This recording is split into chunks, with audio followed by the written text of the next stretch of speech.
Cravings కూడా చాలా దారుణంగా ఉంటాయి. అది తినాలి, బిర్యానీ అంటారు, స్వీట్స్ అంటారు, ఐస్ క్రీమ్స్, చాక్లెట్స్ ఇలా వెళ్ళిపోతూ ఉంటుంది.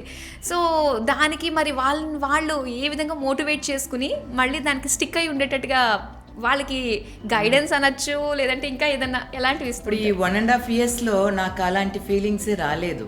ఎందుకంటే నాకు డెఫినెట్గా నాది వచ్చి చెప్పాను కదా, నిద్ర ఉండదు, వర్క్ కంటిన్యూస్గా ఉంటుంది. వీకేర్లో ఆల్రెడీ 84 బ్రాంచెస్, దీంట్లో ఒక 21 బ్రాంచెస్ ఇప్పుడు రీస్కల్ప్ట్ 2 బ్రాంచెస్ మళ్ళీ ఓపెన్ అయ్యి. సో ఇంతమంది మనం చూస్తున్న 4000 స్టాఫ్లు ఉన్నారు. సో వర్క్ లోడ్ అనేది ఉంటుంది.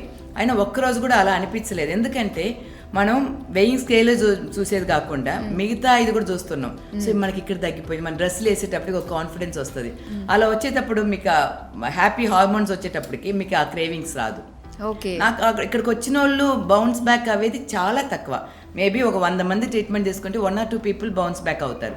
అప్పుడు కూడా వాళ్ళకేం చేస్తాం, ఎలా చేయాలని మళ్ళీ ఒక కౌన్సిలింగ్ లాగా ఇచ్చి ఎలా మళ్ళీ తీసుకురావాలని చెప్పి అది ఎవ్రీ వీక్ అది చూస్తాం అన్నమాట. ఒక్కొక్క బ్రాంచ్ నుంచి ఎంతమంది క్లయింట్స్ గుడ్ రిజల్ట్స్ ఉన్నారు, ఎంతమందికి స్లో రిజల్ట్స్ ఉంది, ఎంతమందికి నో రిజల్ట్స్ ఉంది, వాళ్ళకి మనం ఏం చేస్తున్నాం, వాళ్ళకి ఇక్కడ నుంచి ఏమి ఇచ్చిండారు, ఇక్కడ ఏం సలహాలు ఇచ్చిండారు, ఏం ట్రీట్మెంట్స్ మళ్ళీ మార్చారు, అది కూడా ఆ టీం అనేది మనకి చెప్తూనే ఉంటారనమాట.